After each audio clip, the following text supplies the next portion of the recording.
Hello, hello, hello. Welcome to Zeens and Roger. This tutorial is for a granny square that has a flowery centre. I really like it. Such a teeny tiny change, but it just makes the granny square look a bit more fun and a bit prettier. Maybe even, you could argue, a bit daintier, especially when you work it with fine yarn like this. It looks very pretty. And I'm going to show you how to make that, and then I'll show you how to join as you go as well if you like. So let's just get started, shall we? What I've got here is one granny square that's worked with double knit yarn and a 4mm hook, and then this one is worked with a sock weight yarn and a 3mm hook. This one is also high twist yarn. I don't know if you can see in the texture of the yarns that it's got a twisty twist to it. If you have a look at that fibre, you can see the twist in it, which I really like for crochet actually. It gives a really nice texture, good stitch definition. So what I'll do is I'll probably show you using the double knit because it's a bit easier, but then I might jump to the sock weight yarn for the join as you go malarkey. What I'm going to do first is get a slip knot on my hook and chain 5. 1, 2, 3, 4, 5. Then I'm going to join with a slip stitch. Then I've got myself a little circle. Then my first petal of 8 is going to look something like this. Insert the hook into the centre of the circle, yarn over and pull through. So you've got 2 loops on your hook, yarn over and pull through both of those loops. So basically you've just worked a single crochet, which is a UK double crochet. I've worked it kind of loosely, and that's because I want to wriggle my hook in between the 2 legs of the stitch and the one behind it as well. Yarn over and pull through, yarn over, insert the hook into the circle, yarn over, and then there's 4 loops on the hook. So I'm going to yarn over, pull through 2, and yarn over and pull through all 3 of the last loops on the hook. And that's how I work my first petal. Okay. The next ones would be, I've got chain 2 in between all my petals. They all have chain 2 in between. For the next 7 petals, yarn over, insert the hook into the centre, yarn over and pull through 2, yarn round hook, go back into the circle, yarn round hook, yarn over 2, yarn over, pull through 3, chain 2. And then you do that so you've got 8 petals on your hook.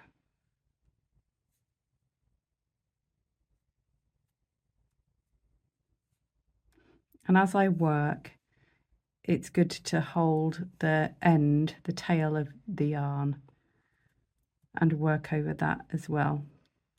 So effectively sort of trapping it and making it not go anywhere.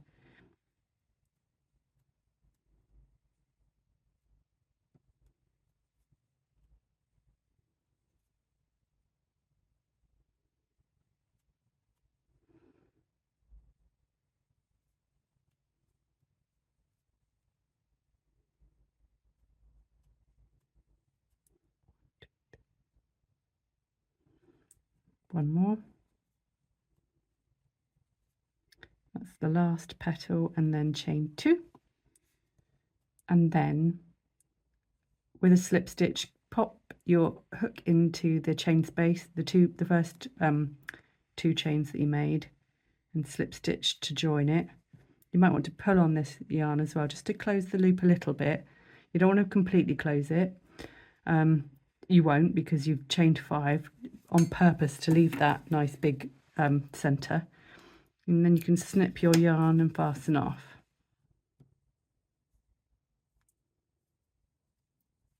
And that is the centre of the granny square. It looks something like that.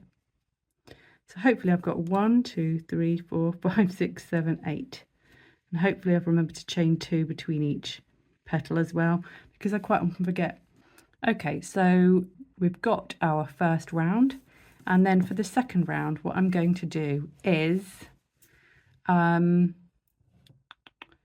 get a different sort of yarn. This is another colour, and then instead of attaching it with a slip knot and chaining 3, which I don't think looks very good, all I'm going to do is wrap the yarn around my hook 3 or 4 times like so, and then jam it on there with my thumb, insert the hook into a chain space, and then just yarn over and pull through 2, yarn over and pull through 2.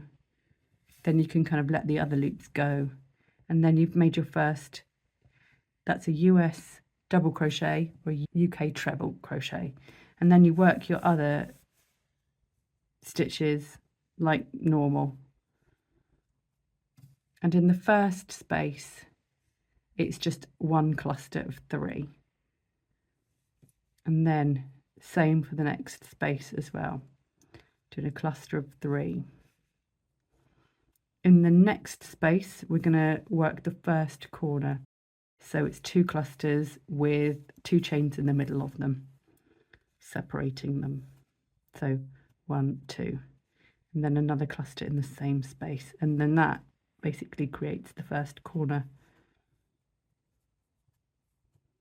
like so. You'll notice I'm not chaining between each clusters for when there aren't corners. So just a normal cluster in the next space, and then that's followed by a pair of clusters to create the next corner.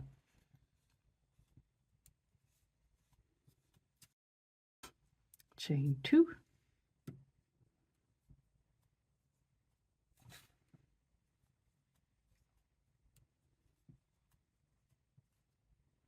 And then 1 cluster in the next chain space. Oops. Followed by a corner, so it's a pair of clusters. Chain 2.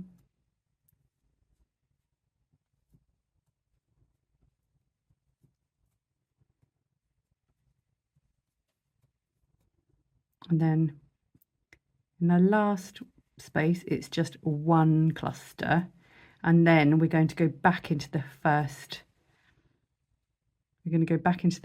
space so that this first cluster can have a partner.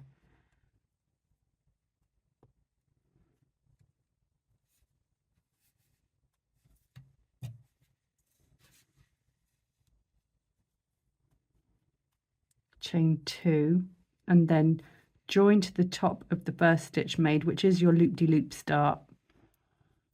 And if you've done it successfully, then it's not going to be all loose. That takes practice, by the way, but you'll be fine after a few goes. And then you just snip to fasten off, and that's a little diddy granny square made. And then all subsequent rounds, should you wish to work lots of rounds, will just be normal grannies. So in your corners you've got pairs, and then just single clusters in the other ones. But you know, you just follow your nose with those ones really, and then it will just gradually grow and grow. But if you do go beyond 1, 2, 3, 4, 5 rows, what I like to do is alternate where I join my yarn. So if I've just joined and finished with my blue yarn in this corner, I would then start my next round by joining it in this corner, and that stops your granny squares from kind of twisting and going wonky. So I would join it into this chain space here in the middle, and also new colour, so just wrap the new colour around your hook a few times, insert it, and then as before you just kind of do that. Let go of the last few twiddles, they're just there as a sort of safety net really, and then, you know, carry on grannying. And then just by joining alternate corners, opposite corners, I think it does a good job of balancing it out. And that's especially so, as you'll notice that this granny is all right side facing on this one. I don't sort of turn, so this particular granny square has a very sort of definite right side, and this would be the wrong side. I don't know if you can see the difference between the stitches there. This one just looks a bit neater. Granny squares come in all different shapes and sizes. Different shapes, they're all square, aren't they? But you know what I mean. Okay, so let's say you want to use your granny squares to make, I don't know, a little granny square cowl, and you want to join as you go because that's the easiest way, and it also looks really good. What you would do is, sorry, I don't know why I'm getting overexcited. What you would do, to do the first one, it's just one side you want to join to there. I've done it once here, I'm going to do it again here. So for a one-sided join, work 3 sides already, and then for this last side we're going to incorporate this granny square by picking it up, putting your hook through the first corner space, and then slip stitching to join. And it might look a bit like this, a bit alien, a bit weird, but all will come good. Yarn over, and then insert the hook into the corresponding corner and work a cluster.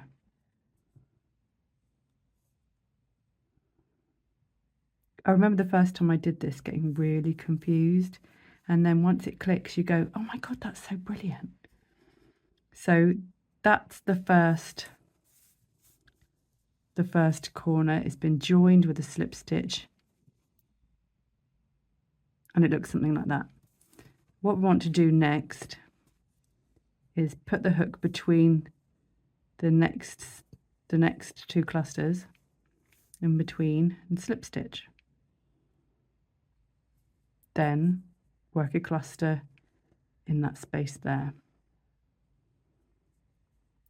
without dropping the stitch.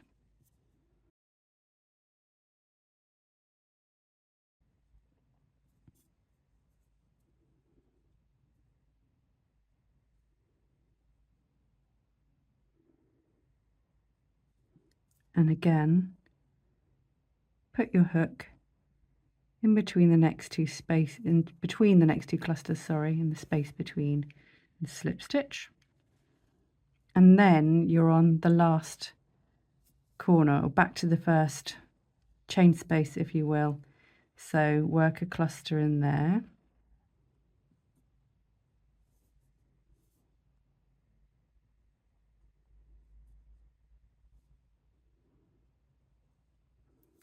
In its corresponding chain 2 space of this square. Place your hook, pull through for a slip stitch,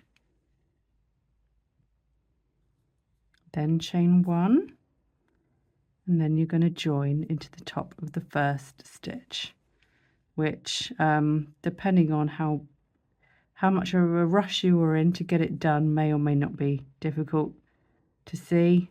Just going to cheat and just bodge it in there. Sorry, I know that's not very professional, but I did a bit of a rush job, I'm sorry. Then pull through to fasten it off. And that's what it looks like. Let's get you out of the way. And that's there you go. Now the next one you want to join 2 sides. And that's just the same. It's not really any harder, I wouldn't have said. Here on this one, I've just worked 2 sides because I want to join it to these 2 sides here. So I start with my slip stitch into the corresponding corner. Boink. It is a corner here, so we want a pair of clusters. So here's the second cluster going in.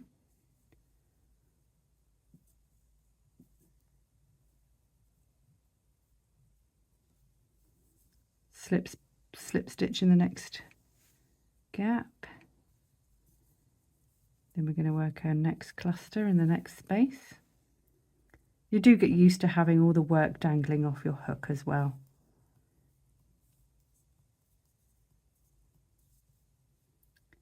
insert into the next space. You'll notice I'm sort of going in from behind on that one. So you're going in, this is the wrong side, and you go in that way to bring the yarn through the right side.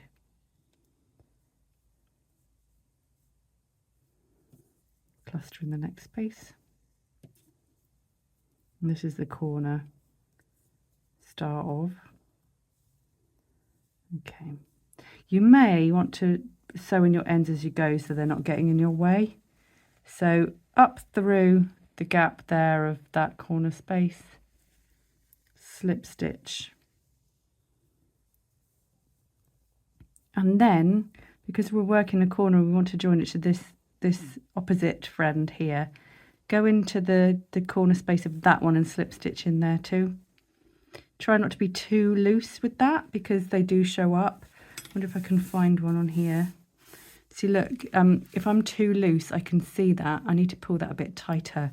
But if you're just like, well, this is sort of like crochet in front of the TV and I haven't sort of done a good job. And when you've got contrasting colours, you can really see the sort of the long drawn out where I haven't pulled it tight enough.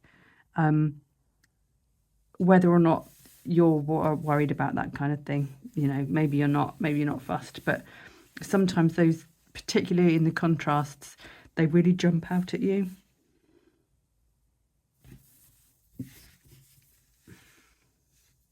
Sorry, I was digressing there. You know I like to do that. So I've gone in, slip stitched into this one, this yellow corner and this blue corner here, and then I finish off the last cluster.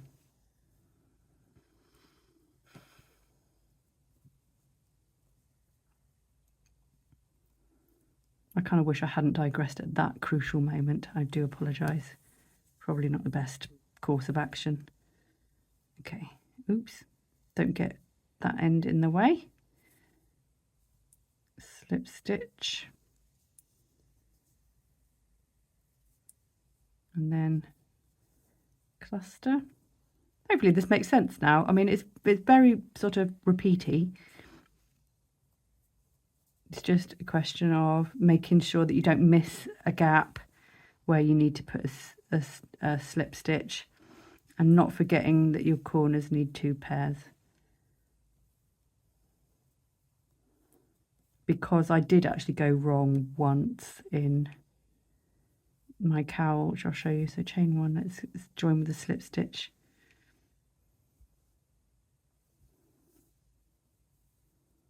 I was a bit neater with that one, so it was easier to find. Okay, so it looks a little bit like that when you've joined them all together. Ta-da! Let me show you my error because I have pinpointed it. I've marked it so I could show you. It turned out in the grand scheme of things, it didn't really make much of a difference, but I obviously missed a join, slip stitch here, look, and it's left flapping about. It's a bit of a gap. And then I didn't do the second corner of that square there. So I have made a bit of a boo-boo, but I wasn't going to go back and change it, not a chance.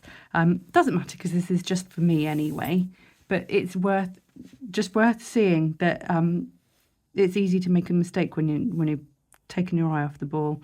But also I just wanted to point out that it's not the end of the world. There you go. Okay, and I think the cat has woken up and she's huffing and puffing at me, so I've got to go and pay her attention. So that's how you do join as you go for those granny squares.